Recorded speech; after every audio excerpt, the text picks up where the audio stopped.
September 8 പരിശുദ്ധ കന്യാമറിയത്തിന്റെ പിറന്നാൾ പ്രമാണിച്ച് ക്രൈസ്തവ മതവിശ്വാസികൾ പുത്തരി പെരുന്നാൾ ആഘോഷിച്ചു. കാസർഗോഡിന്റെ വടക്കൻ മേഖലകളിലും ദക്ഷിണ കന്നഡയിലും ഇത്തവണയും ആഘോഷം വിപുലമായി കൊണ്ടാടി. This news sponsored by Forever for everyone. Shobhika Weddings, Big Mall, Kanangad, Kozhikode, Koilandi and Kutyadi.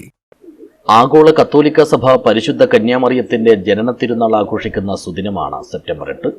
വർഷങ്ങളോളം കുട്ടികളില്ലാതിരുന്ന അക്കാലത്ത് സർവരാലും ആദരിക്കപ്പെട്ടിരുന്ന യുവാക്കിമിനും അന്നായ്ക്കും നീണ്ട നാളത്തെ പ്രാർത്ഥനയ്ക്കൊടുവിൽ പിറന്ന മകളാണ് മറിയം. ഏതാണ്ട് 170 രചിക്കപ്പെട്ട യാക്കോബിന്റെ സുവിശേഷത്തിൽ നിന്നുമാണ് ഇത് സംബന്ധിച്ച വിവരങ്ങൾ നമുക്ക് അറിവായിട്ടുള്ളത്. ദൈവകുമാരന്റെ അമ്മയാകാൻ മുൻകൂട്ടി നിശ്ചയിക്കപ്പെട്ടവളായിരുന്നതുകൊണ്ട് തന്നെ ജന്മപാപങ്ങളിൽ നിന്നെല്ലാം മറിയം മുക്തമാക്കപ്പെട്ടിരുന്നു.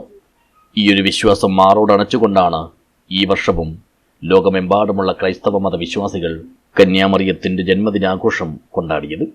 കാസർഗോഡിന്റെ വടക്കൻ മേഖലകളിലും ദക്ഷിണ കന്നഡയിലും ഇത്തവണയും ആഘോഷം കെങ്കേമമായി. വിളവെടുപ്പിന്റെ നാളുകൾ കൂടി മുൻനിർത്തി പുത്തരി പെരുന്നാൾ എന്ന പേരിലാണ് ഇവിടങ്ങളിൽ മാതാവിന്റെ പിറന്നാൾ ദിനം ആഘോഷിക്കാറുള്ളത്. നവനാൾ നീളുന്ന പുഷ്പാർച്ചന ആഗസ്റ്റ് 30 തന്നെ ആരംഭിച്ചിരുന്നു. ആഘോഷഭാഗമായി ദേവാലയങ്ങളിൽ ബലിപൂജ, പുതുധാന്യങ്ങളുടെ ആശീർവാദവും വിതരണവും, മതനേതാക്കളുടെ സന്ദേശങ്ങൾ, വിശ്വാസികളുടെ ആശംസാ കൈമാറ്റം, മധുരപലഹാരങ്ങളുടെയും കരിമ്പിന്റെയും വിതരണം എന്നിവയെല്ലാം നടന്നു.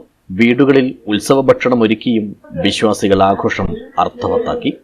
കുമ്പളക്കയ്യാറിലെ ക്രിസ്തുരാജ ദേവാലയത്തിൽ നടന്ന ബലിപൂജയ്ക്ക് Vellur Saint Dominic School principal father Arun Francis D'Souza മുഖ്യ കാർമ്മികത്വം വഹിച്ചു. പ്രാർത്ഥനാ ചടങ്ങുകൾക്ക് പള്ളി വികാരി ഫാദർ വിശാൽ മോനിസ് നേതൃത്വം നൽകി. മംഗലാപുരം അതിരൂപതയ്ക്ക് കീഴിലുള്ള കാസർഗോഡ് ജില്ലയിലെ 16 ദേവാലയങ്ങളിലും സമാനമായ രീതിയിൽ ജനനത്തിരുനാൾ ആഘോഷിച്ചു. തിരുസഭയിൽ സാധാരണയായി വിശുദ്ധരുടെ മരണത്തിരുനാളാണ് ആഘോഷിക്കാറുള്ളത്. അതേസമയം 3 ജന്മദിനങ്ങളും സഭയിൽ ആഘോഷിക്കാറുണ്ട്. ഇതിലൊന്നാണ് പരിശുദ്ധ മാതാവിൻ്റേത്.